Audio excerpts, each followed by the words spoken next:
Here. Councilmember Galani, Here. Councilmember McEwen, It broke. I guess I'm here. Councilmember Nyhan, Here.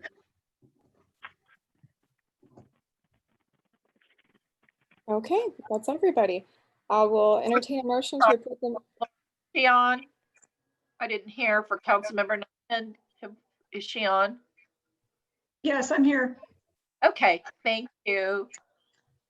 Sorry about that. I will entertain a motion to approve the minutes. Motion by Councilmember McCune, seconded by Councilmember Clark. Are there any corrections to the minutes? Seeing none, all in favor, please vote aye. Aye. Aye. Any abstain? Any against? Okay, moving on. I do not see any attendees. Did we get any public comments at the last minute? Nope, No, we ma'am. did not. Okay, so let's move on to discussion items. We have a ready for action with the Visit Wildwood Tourism campaign. Julian, do you want to start out? Sure, appreciate it, Madam Chair, members of the committee. I provided a introductory memo to the committee tonight, just summarizing the discussion at last month's meeting, as presented by Chair Edens to develop a new tourism campaign for the city, tentatively slated as Visit Wildwood, but we can obviously choose to change that at some point in time. So the discussion I'm looking for tonight is that in summarizing last month's meeting, there was a desire by the committee to expand on our tourism offerings in really two ways. One of which would be to develop a new portal on the website for our tourism information, either on our existing city website or on a brand new standalone website to be created at a later time to house all that information, but then also a new printed material, some type of brochure or flyer that is easy to produce, easy to print, and can be placed at all different locations throughout City Hall, at different locations throughout the community, the hotel, the chamber office, and so on, to provide different information on tourism for the community. We've developed different materials over the years, whether through our marketing brochures or our recent visitors guide.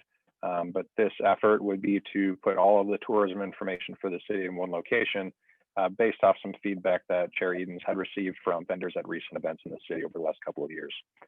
So given that discussion at last month's meeting, the items I'm looking for from the committee as presented in the memo in front of you are a few of items, in fact. So the first one is really just trying to identify what type of information the committee is looking to include.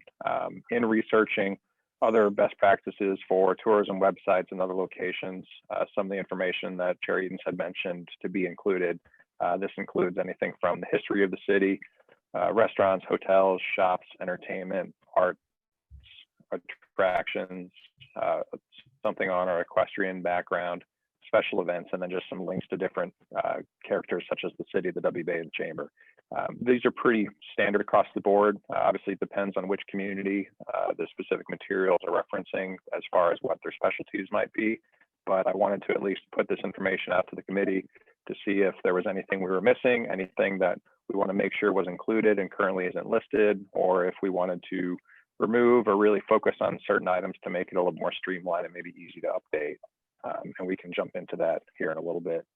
The other items were, now that we're talking about creating a website of sorts, trying to decide if building something on our existing framework within our existing city website that we already use, that we already add content to and can update pretty easily, or does the committee feel like it's necessary to build a brand new freestanding website, outsourced to some type of contractor to build that we would be maintaining over the time once it's created to make sure the information is current. Third, wanting to make sure that this item, this material is either in addition to the existing materials we've already created, or is this tourism piece intended to replace those items and represent all of them in one? And then lastly, kind of just as a tagline, are we interested in some kind of slogan to go along with it? We've been using the phrase Visit Wildwood. Many other communities use that. Visit Washington, visit Jefferson City. Is that sufficient? Do we want something a little bit more catchy Just for the committee's information, for our business page of the city website for the economic development program, we use the hashtag #GoWildWithMo. So if you go to gowildwithmo.com, it's an auto direct link to the city's economic development page. So something like that we could use as a direct link on the website, and then also use in our marketing efforts for the tourism information. Within that, I did a couple of different items to that extent, some screenshots from websites for Eureka, Washington, Chesterfield, O'Fallon, and St. Charles, and then just some electronic copies of some tourism pieces from neighboring communities that seem similar, just in that they have certain attributes that are easy to market, whether they're on a river, they're in wine country, they're the capital, that we could maybe take advantage of and use for some kind of ideas of how to build ours. So that is generally what we're looking for tonight. Once we receive that information, we'll take it and begin drafting whatever that item is, both in printed format and on web. But I wanted to make sure that we got the committee's input before we started any time on city resources to go down that road. And I'm happy to answer any questions. I've got Crystal and then Dave on the list, but first, to help frame our discussion, I had reached out to Julian on email before the meeting. In the memo, he talked about substantial cost for a new website. And one of the questions I had for him was, I did use something that was pre-formatted and somewhat customizable, but I have built a website for about $225, and Julian was going to explain some of the pros and cons of doing that. So Julian, could you explain a little bit more about some of the cheaper versions? Sure. So when you create your own freestanding website, there are certain hard costs that go into a website. First of which, you need to purchase the domain, the .com, whatever that might be, visitwildwood.com or something similar. So there's a cost to purchasing that .com that you pay annually for the registration of that domain. Building a website, you're putting a large amount of data onto a website. That website information has to be hosted on a server somewhere. So if you build a website on, WordPress.com is a good example. All the information you put on the website is housed on the WordPress servers. So you have to pay WordPress in that example for the space on their server to store your information. Any off-the-shelf CMS type web builder does it the same way. So you have to pay an annual hosting fee to whoever the server is that's using that information. There's also cost for annual maintenance, but largely, I think usually the biggest cost is the time to build the framework of whatever that website is.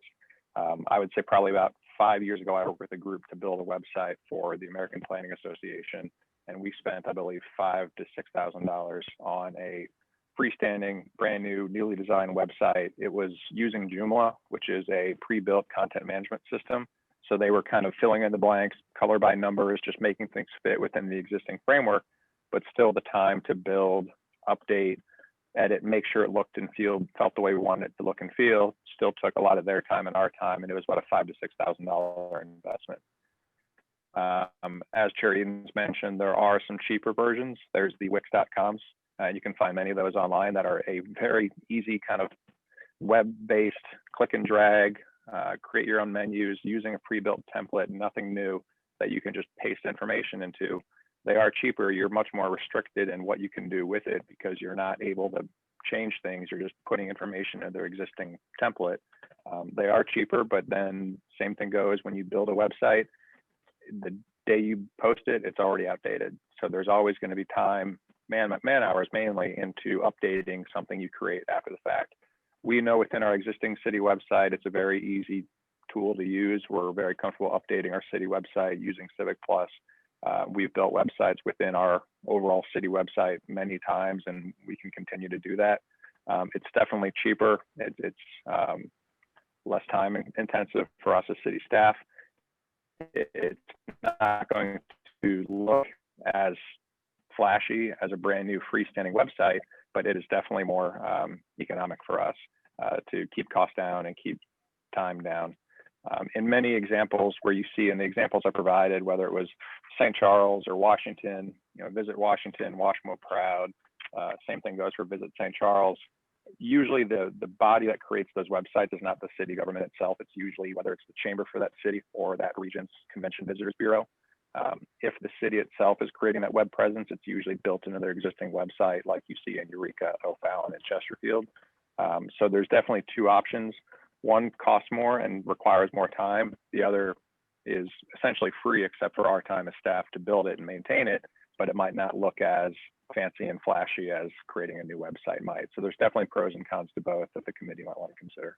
Okay, thank you for explaining that a little bit more. And when I purchased a domain, just for reference, it's about $20. And then I paid around $17 a month with just a free contract that I could cancel for data and the hosting privileges. So I've got Crystal, then Dave, then Michael, then Teresa. So Crystal? Hey, can everybody hear me okay? Yes, ma'am. Yep. Okay, so my recommendations are, let me start with my questions. I just want to make sure that we're looking at this from the cost perspective, because time also equals money for us maintaining this. So what I had looked into was, I had asked the question earlier about the West County Chamber of Commerce. I think I'm a little old fashioned. When I visit a town, I look for a Chamber of Commerce because usually they have all the tourist information or sites to see that are nearby or communities. And looking at the site that West County has now kind of directs you to Wildwood. You know, Ellisville has the map. So I think that we have a resource there already that we maybe could link into. But I think that on our website now, we have the recreation tab. I'm looking at our website now. It's kind of expand on that, or maybe put a new banner there. So it would be a subdirectory. Is that correct, Julian? Is that what we would Correct. do on the website? We So can build create a a subheader, yeah. Yeah, so a subdirectory that would kind of build out something that carves the tourist thing. I think the cost might be minimal. But my question to the committee is doing the homework. I'd like to, and I think I have this capability at my own job, is to see how many visits, the demographics that maybe the city of Washington has on their tourist site, or Chesterfield. There are software programs, and Julian, you might know that you can look up if you're looking to buy a domain name. You can see how much traffic that receives, and then it based the value on what that domain would cost.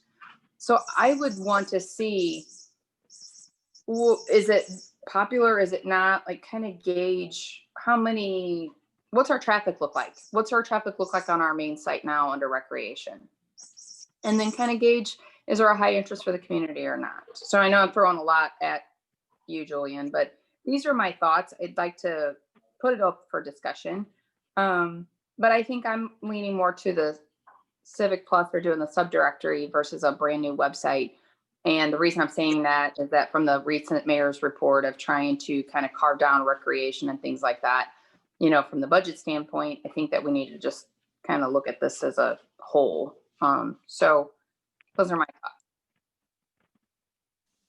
thoughts. Okay, we've got Dave. Yeah, a couple thoughts. Thank you, Julian, for all the work here, and Lauren for your ideas on this.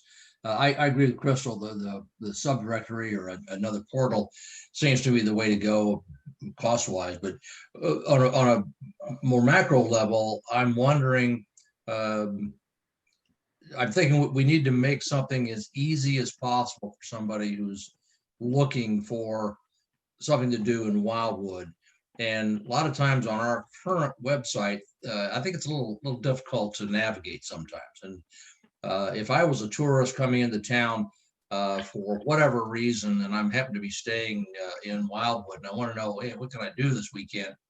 I'd want some big fat click here on the website that says, go to this, and then in very, very simple terms, here's all the stuff that we list. So that's my 2 cents on, no, let's not go out and spend a lot of money on a new website. Let's use an existing one. Point 2, though, is my assumption is that people don't necessarily look at Wildwood as a visit. I mean, as a recreational visit. People think, well, let's go to Wildwood for the weekend kind of thing. But they do come here for other commercial reasons. And how easy is it to link whatever portal we put on our website to all the existing businesses and shops and so on in the area that helps a casual visitor who says they're going to come and ski at the Hidden Valley. Well, are we linked into the Hidden Valley website so that they can link to then the tourism Wildwood in that way. Same way with, I know that we get busloads of people coming into Three French Hens. They found it somehow, and so are we linked with them? And maybe we already are, but that seems to be, for me, the most economical way and targeting to the people who are actually going to come here. The third thing, and then I'll shut up, is the real estate. I mean, probably more people look at Wildwood from a real estate standpoint than any, probably, I'm guessing, than any other avenue. And are we linked into the realtor network? So when someone lists a home in Wildwood, there again, is there a link that a casual looker can link onto us and find all these other attractions? So those are my points. Thanks. Okay, so we've got Michael. Hey there, can you hear me? Yes, sir. All right. Thanks for everything you put together, Julian. And I've got to also agree with Crystal and Dave here on what they're saying. I think that with Wildwood not being so much of a destination town, it's not some huge city similar into like Washington and St. Charles, where a lot of people go there specifically to visit, to do different activities and see things. While we do have things to see, I don't think a freestanding whole build out website might be even more confusing for people to try to find. They might find their way to our website and not make their way to that separate freestanding website, which would defeat the purpose of having it. I think if we could build out some very user-friendly pages on our existing website that just list the attractions that are available, and like Dave said, have links to, you know, Hidden Valley or Three French Hens and that kind of thing, to where folks can just see what's available on there and then just click those links to take them directly to those. That way we're kind of supporting the businesses in our city and giving potential visitors a very easy and direct route. But I think those people that would be coming to our city would go to our website first and foremost, and if they didn't find anything there, they're probably going to stop there. I don't think they're going to research too much further for a city the size of ours. So I think as resourceful as we can make our website and as user-friendly as we can make it, maybe tweak it, make it a little bit more engaging and easy to navigate, and then add those different components there. I think it's a great idea, and I think it could provide a lot of value to people that are looking for it. Thank you. Can I jump in real quick? Yes, yep.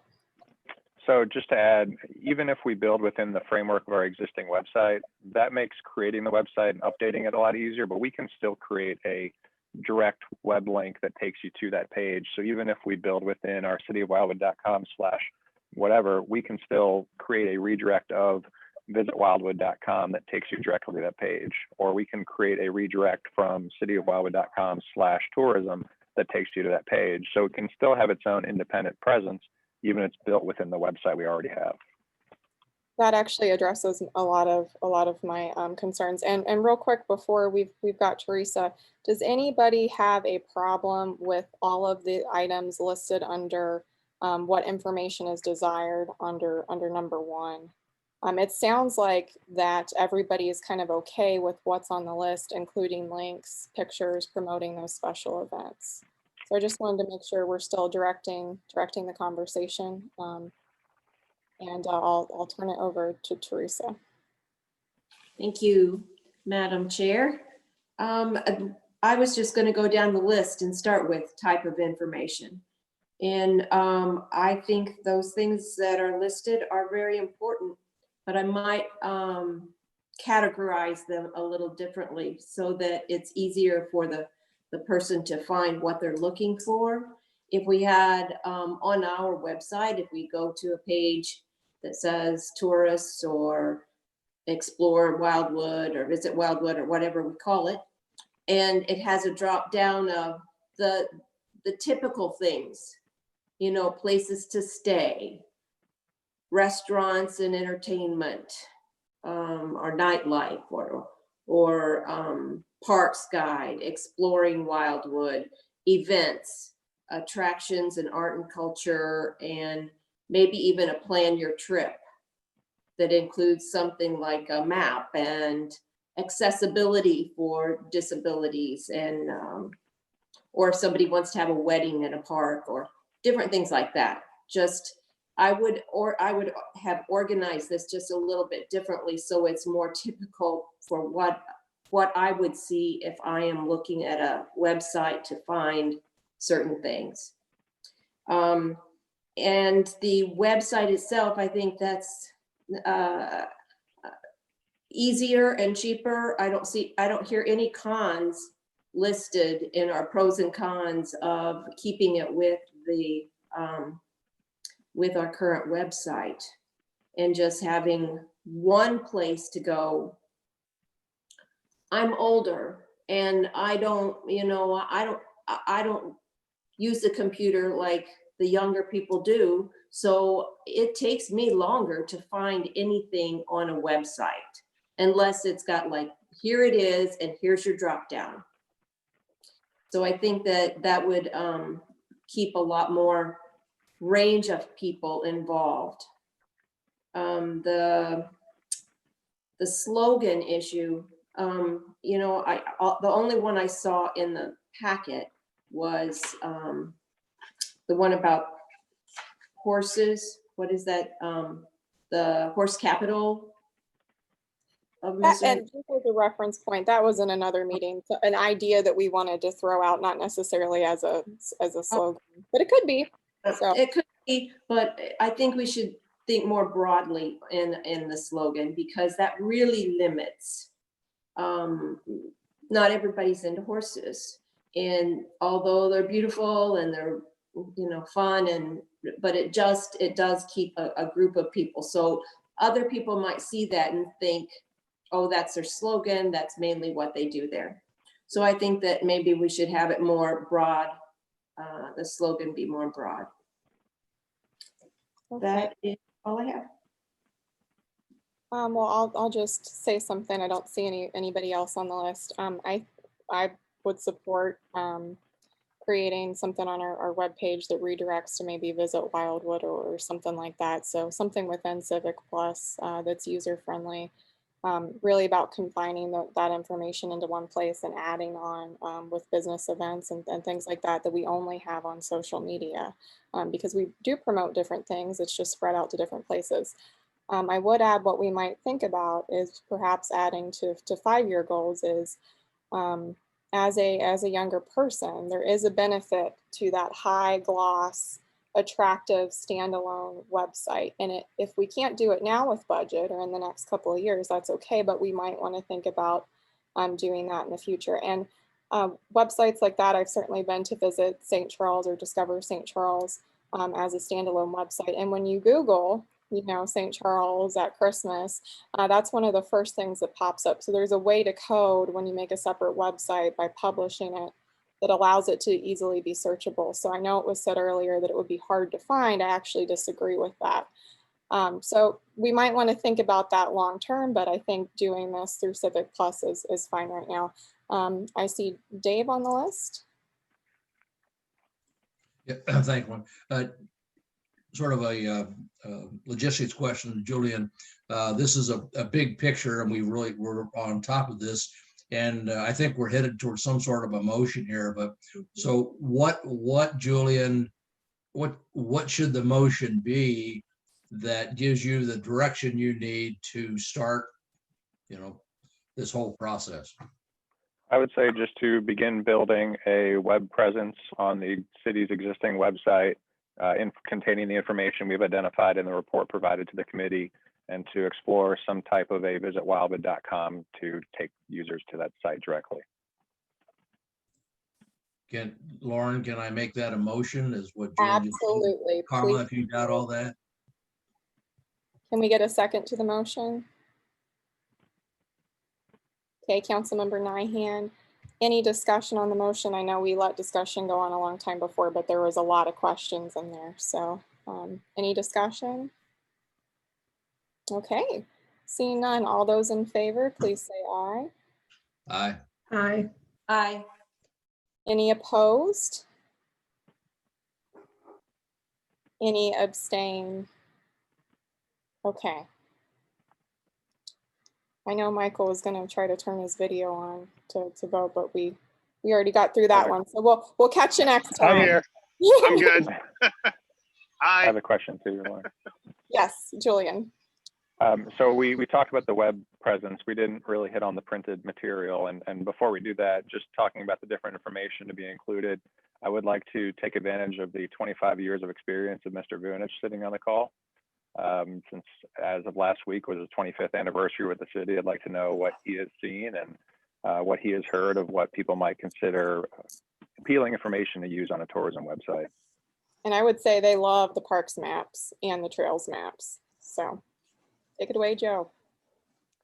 Well, I actually think Julian's captured most everything I would have suggested and what people have asked for in past instances. So I think it's a pretty inclusive list. So good job.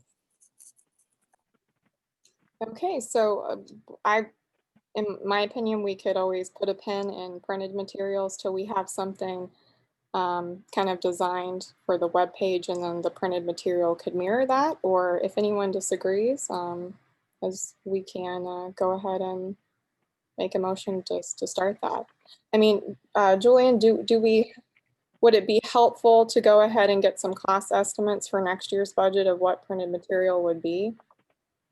I think our goal initially when we first started talking about this was make the printed material something we can design in-house, we can use best practices from other cities, but something that is a pretty easy single page front and back that has the important information, but isn't too time extensive or costly that requires us to outsource the design or pay a lot in expensive printing costs. That way it's easier for us to update, it's better for the budget, and just is, I think, more economical for us to be able to use it in the future. Okay, so it sounds like that can be done pretty quickly. So would someone like to make a motion for Julian to come back to the department with a mock-up design? Let's say in no later than 3 months from now. That's plenty of time, isn't it? Okay. Councilmember Clark, was that a motion? Yes, I'll make that motion. I'm thinking 3 months from now. So by the end of the year, right? If I can request, usually, so the December meeting is scheduled the week of Christmas. It's been our tradition in the past, if there's a committee meeting scheduled in Christmas, not to hold that December meeting. So it might be the first meeting in January instead, if that's okay with the committee. Yes, I will amend that motion to be the first meeting of the new year of 2021. Okay, so the motion restated for the department to come back to the committee with a printed mock-up flyer version in January of 2021. Do we have a second? I believe Councilor Member Jelani has his hand up, so. Yeah, I was seconding. Perfect, okay. And Councilmember McCune, discussion on the motion? Nope, okay. Any discussion? Going once, going twice. All in favor, please say aye. Aye. Aye. Any opposed? Any abstain? Okay, rolling right along to the veterans programming that we discussed last time, and I'll have Julian start out. Thank you, Madam Chair. Similar to the last item, I provided an introductory memo to the committee summarizing the discussion at our meeting in August. The goal here was to develop new programming to benefit the city's veteran community, recognizing the city has a proud history of veterans, including one on our call right now, wanting to make sure that we recognize and pay tribute to those veterans and help support them in our community, primarily within the business community of our city. So I think there were two primary goals here, was to inquire to our business community how many of them have some type of veteran presence, how many business owners are veteran owned, how many business owners are veterans, or how many businesses have veterans that work within those businesses, and then finding a way to display that on their storefront. So we were thinking maybe some kind of a window decal or some type of signage within the window of somebody's storefront identifying veteran-owned business or veterans employed here, just to help recognize those members of our community within the businesses of Wildwood.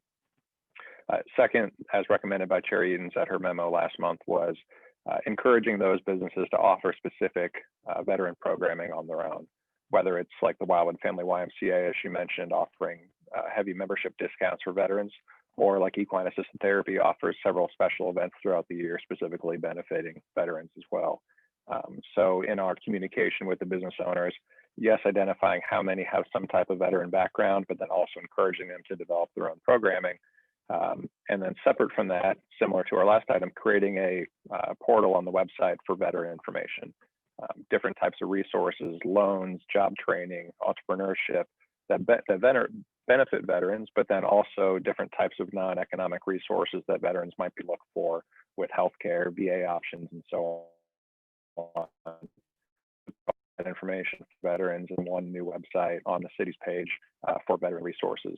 So the instruction from the meeting in August was to kind of wrap that together into some type of proposal, and then also to draft a letter to the business owners asking them those 2 points. So within the packet, after the introductory memo and the memo and attachment from Chair Edens, there is a draft letter. It's on about page, I believe, page 5 or so of the packet, and it is a city letter authored by me on city letterhead, just as a draft for the committee's review, summarizing that discussion and identifying that the city hopes to launch this new veterans programming on this year's Veterans Day, which is November 11th, 2020.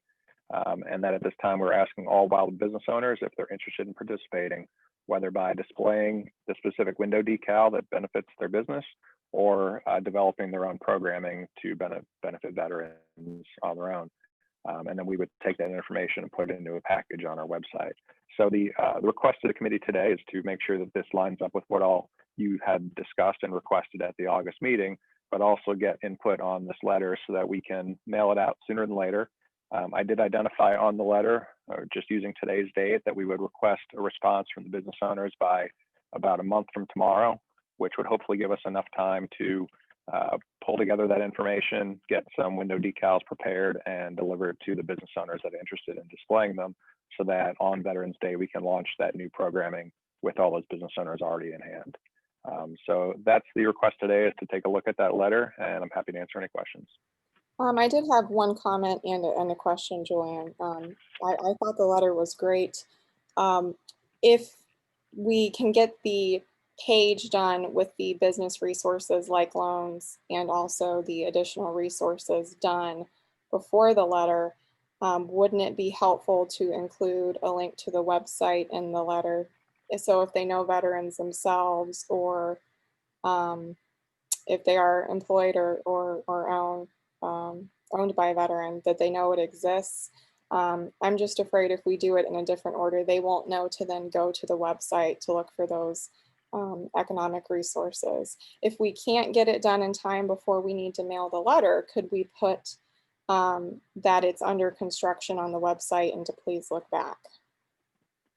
I think we can, and this is just me personally, but I believe we can easily pull the website together pretty quickly.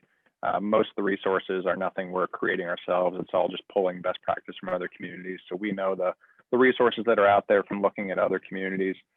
One city that Chair Edens referenced was the city of Manchester. Within the report, I provided several pages that were printouts from Manchester's website. That city has their own actual Veterans Commission, which is an appointed body of 11 voting members, 9 volunteer members, and staff that kind of oversee the veterans involvement for the city of Manchester. So they have actual memorials, special events, different types of resources. So between what Chair Edens had provided last month and different types of programs and resources we've seen in other communities like Manchester, I think it's pretty easy to pull together and build that website, hopefully here in the next week or two. Okay, I would ask that that would be included in the letter if someone wants to make a motion. I have one more question. I'll turn it over to Councilmember Clark. We saw on, I believe it was Manchester's website, that they were the only city to earn double recognition as a POW, MIA, and Purple Heart City. Can we look into what it would take for us to kind of get a similar designation? And it sounds like that's something that maybe the new community task force or even Parks and Rec can do as well if it doesn't really fall under economic development. Although I think since we're managing the webpage, we could certainly make a case for it as well if there's time constraints with other staff members. Joe, have you had any experience with that? I have not. I know that Mayor Mike from Manchester worked extensively on this and set up the Veterans Resource Fair, which was essentially just getting other booths, and the tables and space was provided at Manchester United Methodist, I think at no cost to the city. So it might be also worth looking into having a city booth there as well, specifically because what I heard the word was I feel invisible. So what that taught me is we have to extend our hand out rather than just saying we're a friendly city. We actually have to make an effort to talk to veterans. So Councilmember Clark. Yeah, I think the letter, Julian, is really good. And I think you've done, you and Lauren have done a really good job in putting all this together. I would make one comment about the first paragraph, just because I have a lot of friends that are not, that are immigrants. And I might say something like that they are veterans of the United States military service. Sure. That's all. Thank you.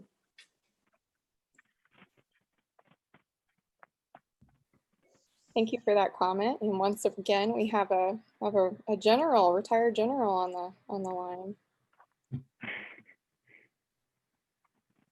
Does anybody else have any other comments? If not, now would be the, Director Gunich. I just have a suggestion, and certainly it's not a weighty one, but I would think it would be nice if both Julian and the chair signed the letter. Absolutely. I would be honored. Whatever takes the attention off me, I'm happy with. No. I didn't mean it that way, Julian. Someone has to be the poster I did. child for this committee. Okay, all right. Well, can we get a motion to approve the letter with Councilmember Clark's suggestion of stating the United States military and adding a statement with a link of the city provided resources? So move. Moved by Councilmember Bertolino. Can we get a second? Second. Seconded by Councilmember Nyhan. All those in favor, please say aye. Aye. Aye. Aye. Any opposed? Any abstain? I just want to say thank you so much for getting this started. And the next time I find out about another veterans mental health event or a resource fair, I am going to recruit you all to attend. So you ready? Okay, let's move on the agenda, please. We've got for information, 2 items. Julian, take it away with your report, please.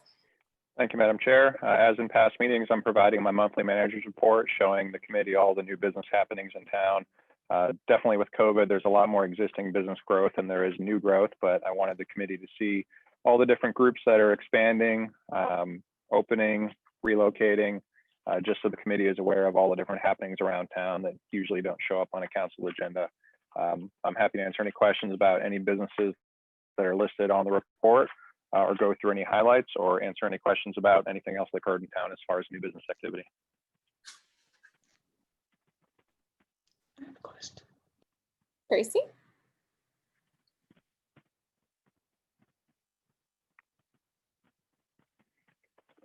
You're on mute.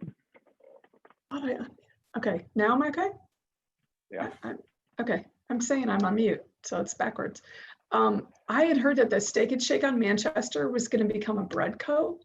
I don't know if that's even true, but if that is true, is that going to, have you heard if that will affect the location in Wildwood at all?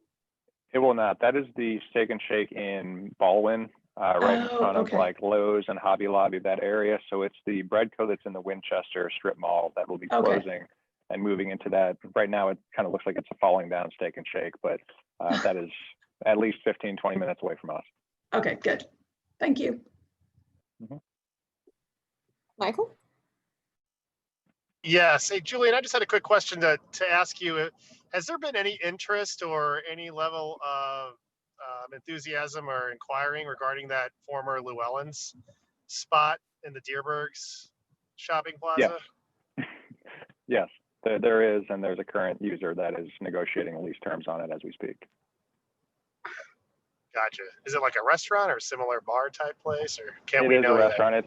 It's a combined tavern tap. I think it's an existing restaurant in the St. Louis region that is looking to open a second location. And from what I gather, they're pretty interested, and I think they can guarantee a pretty quick turnaround on build out.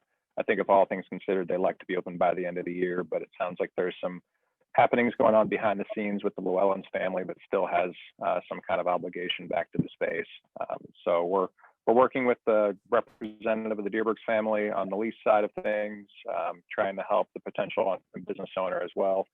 We don't know much outside of that other than it's moving, and that's about all we can share right now. But I know the community's been gossiping about it for quite some time. So I think especially with COVID being as prominent as it is, patios are king right now. And if you have a restaurant with a major patio, you're doing very well. So it's definitely a missed opportunity during this time, and looking forward to somebody else being in there soon.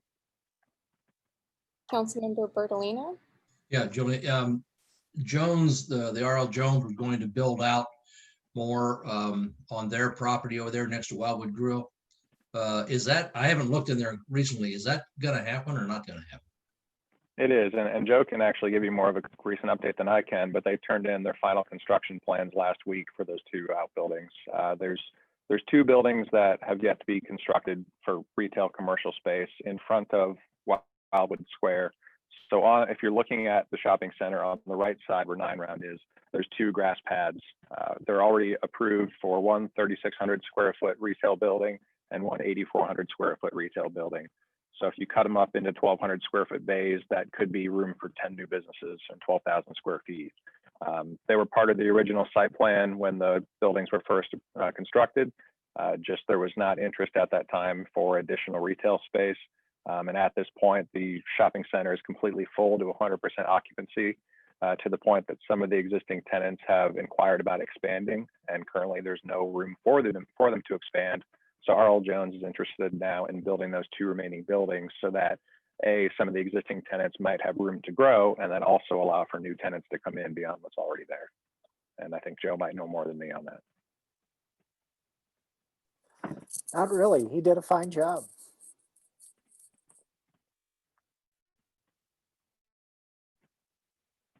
I'm on mute, sorry. Dave, if you're done, I'll take it to Councilmember Clark. Yes, thanks, Julian, for putting this together. It helps so much to have something we can look at a glance and know what you're doing and how it's progressing. And it helps us to be able to explain things to our residents also. So thank you for that. I just had a question on the very last page of this report. You talk about the packets that go out to the new residents in town. And I think I've mentioned this before, but I know that this mailing is quite expensive to send out these packets. And I still think that maybe, I don't know if this is allowed, so you have to tell me one way or another, but for the council members to maybe when the pandemic is over or less, that we take these and hand them personally to the people who are moving into town, and just to let them know they're welcome and keep the cost down. One thing I could say, Councilmember Clark, too, is at any time, pandemic or not, don't forget you're always able to go stop by and meet new residents. And just a quick question for you: have you seen the packet yet? I've only seen it inside. I've only seen the packet ready to mail. I haven't seen all of the information inside of it.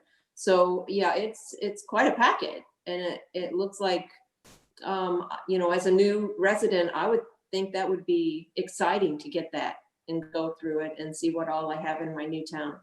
I just thought it would be a good opportunity to save some money and to be able to, share, not ever to do it as near election time, probably not a good idea.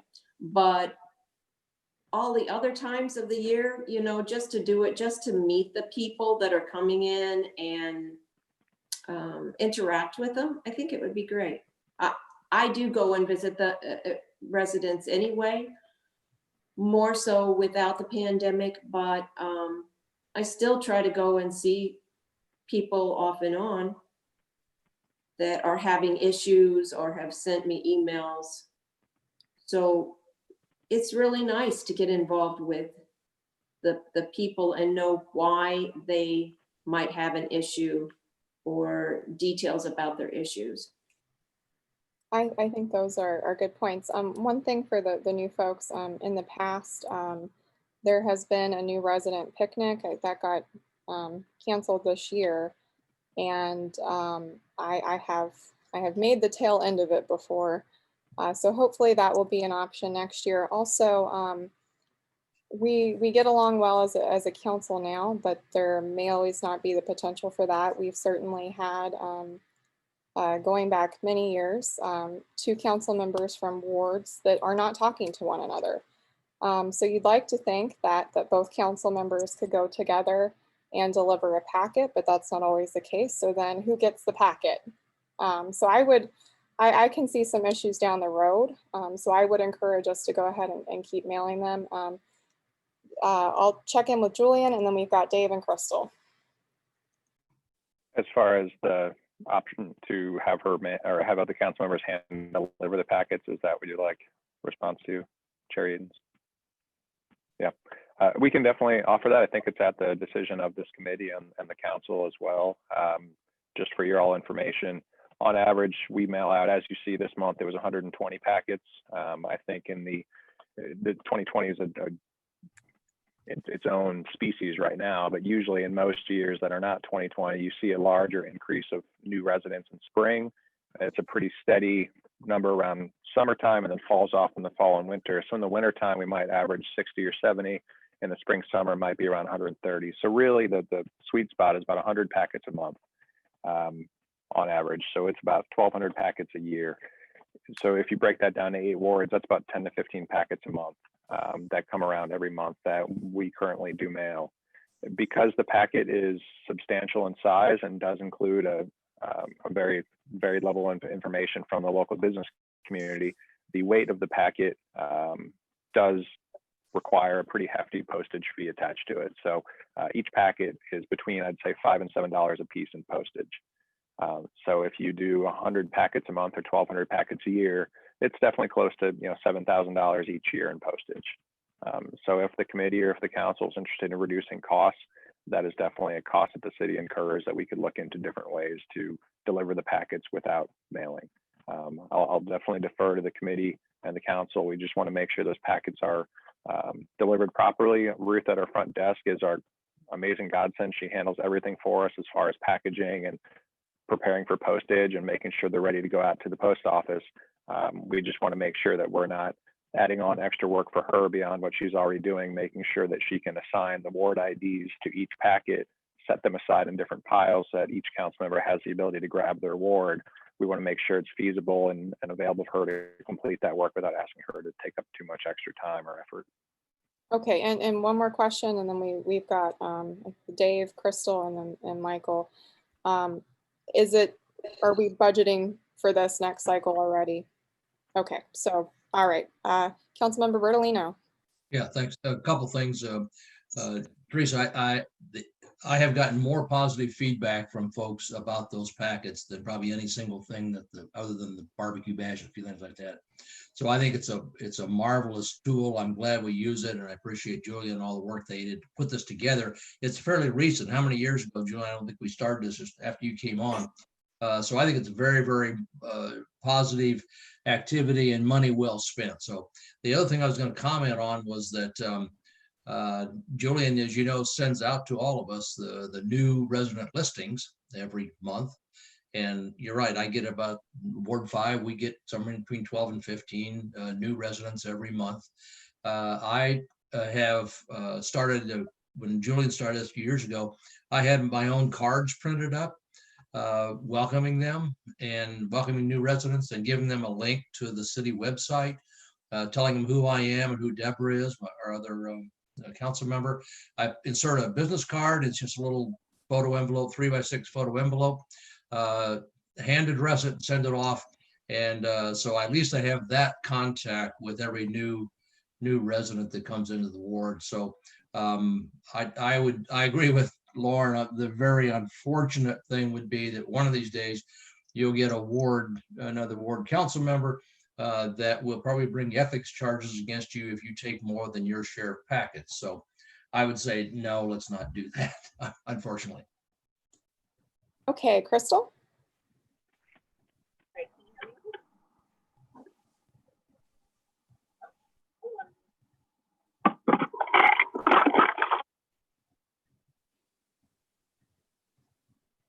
Crystal?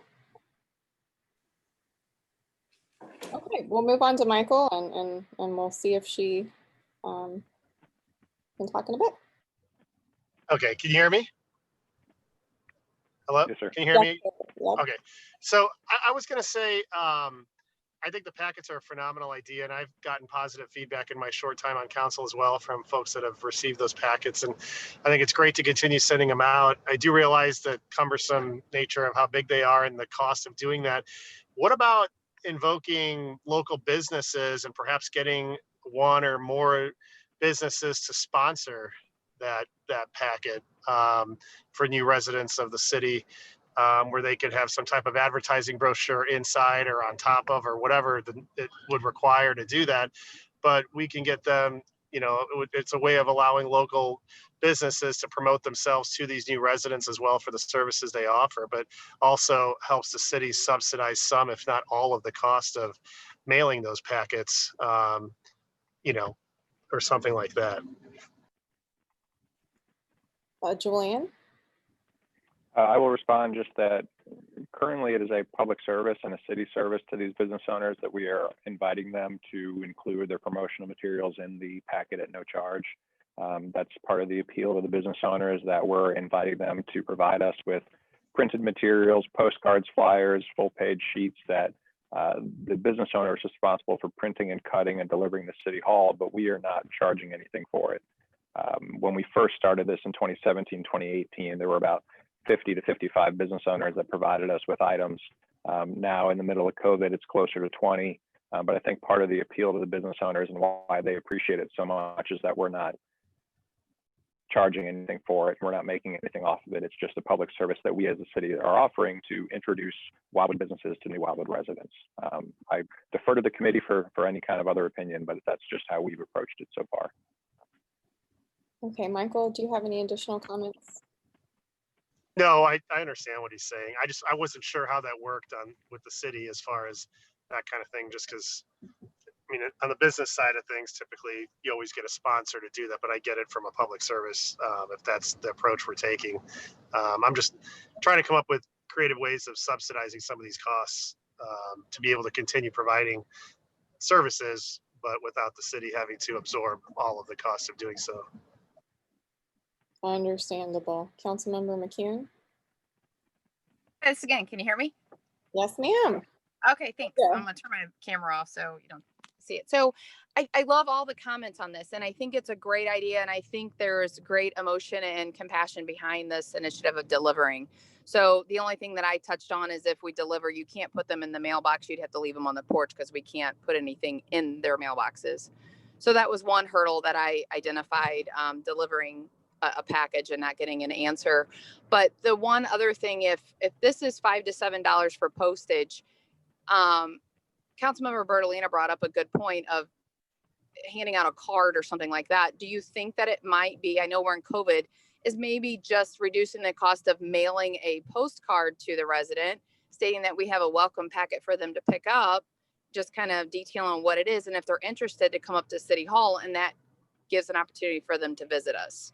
And we can really make that postcard pretty and maybe half the cost. So that was my idea if we're worried about that, but then we still give them the opportunity to get a packet.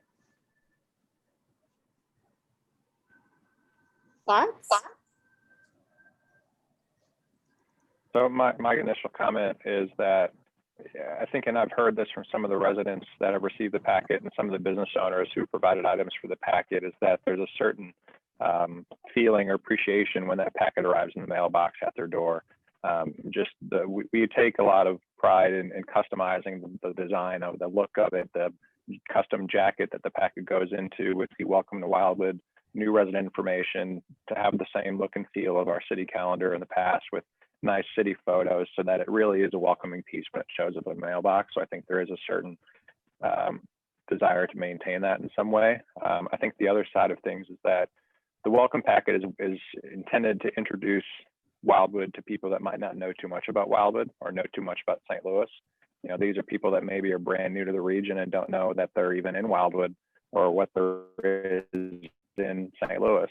And because of the size of the city and our large geographic reach, there's people that might move into Wildwood up towards Wild Horse Creek that naturally gravity will take them down to the valley instead of coming to town center. So when the welcome packet shows up in their mailbox, it gives them a reason to come check out the businesses of town center. So I think instead of, and while the postcard would definitely do that in some capacity, I think having the packet show up in their mailbox at their door on the northern periphery of town gives them a reason to come check out town center and City Hall, instead of just with a postcard saying, come pick up your packet at City Hall. I understand exactly where Councilmember McCune was going with that. My one thought is I know myself and I kind of know my neighbors and I know my family.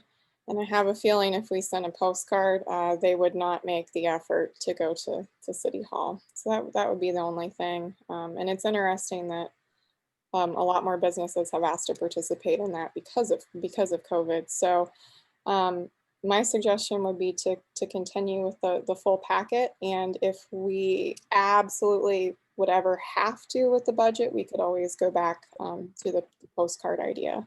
But I think if we've already are planning on budgeting for it, maybe we would keep, but I'll defer to the committee and Councilmember Clark. Yeah, you know, all these are really good ideas and reasons to continue what we're doing right now. And what you were saying, Julian, is exactly why I was thinking about taking it to them, is because I'm from the day of, you may not have ever even heard of Welcome Wagon Ladies, but some of us remember Welcome Wagon Ladies. So when we moved, there was always in the town, they would come to your house and visit and bring you little gifts and little trinkets from different places around town, and lots and lots of paper. And that always felt so personal.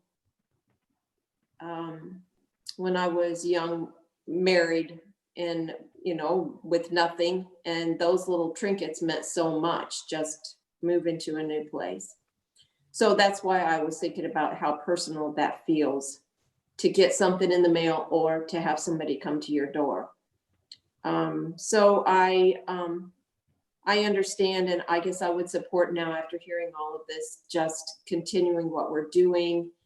But my question is, if some of us are going to visit the residents anyway, you want to continue to mail that, or would you like for us to pick those packets up and take them to them? Ruth would not have to address them or anything if we just have the list of addresses and nothing on the packet, and just take it to each one separately. Just a question.